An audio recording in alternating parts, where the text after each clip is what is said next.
A man is that which might conquer any mountain should he so choose, and the greatest mountain would be a sandwich able to sustain that man for the rest of his life. I pray that I will live to see the day of its creation. What is that? Give me some. William Howard Taft.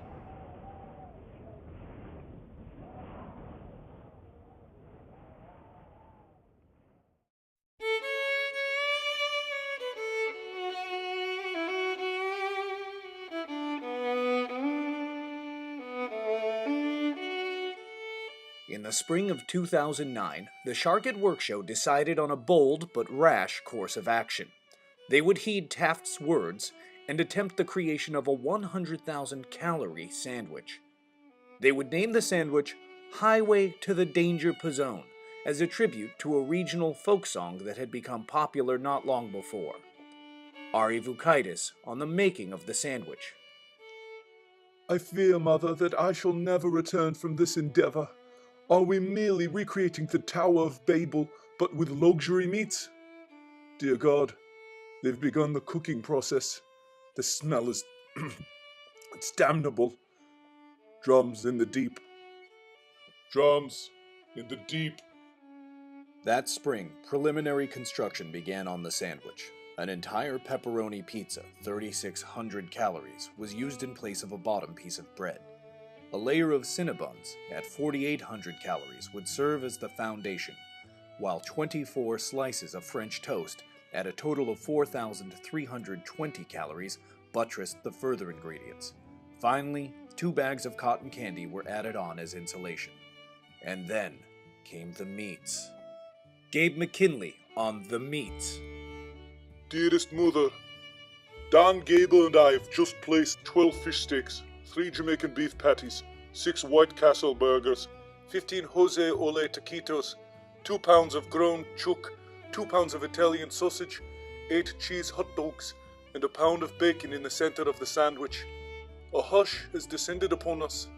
None dare look another in the eye. Drums in the deep.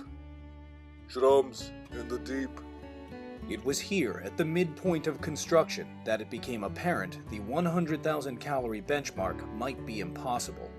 Looking this fact squarely in the eye, however, Nick Stevens responded to the challenge with renewed vigor, as seen in this rare daguerreotype film. You know you want to suck it. Oh, yeah. Despite Nick's moving oration, desperation soon settled in, and day laborer Dan Gaba and his friend, local barfly Michael Hogan, soon committed suicide together. Dan Gaba on morale. Michael and I contributed a box of Velveeta cheese, an entire loaf of white bread, 2 bags of potato chips, and a pound of brie just to make quota today. But nothing works. We cannot break the 50,000 calorie, let alone the 100,000 calorie barrier. We cannot get out. They are coming. Drums in the deep. Drums in the deep.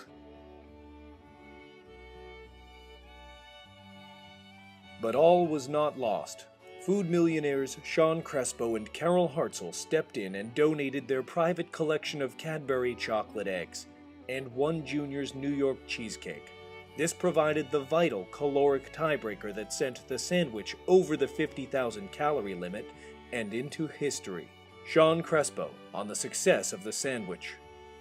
Back then, nothing was guaranteed. For many of us, the sandwich was a symbol of hope, of unity, that if all these foods could make peace, maybe our own people could as well. They didn't, but that's what we hoped for. From this sandwich. They are coming. Drums in the deep. Drums in the deep.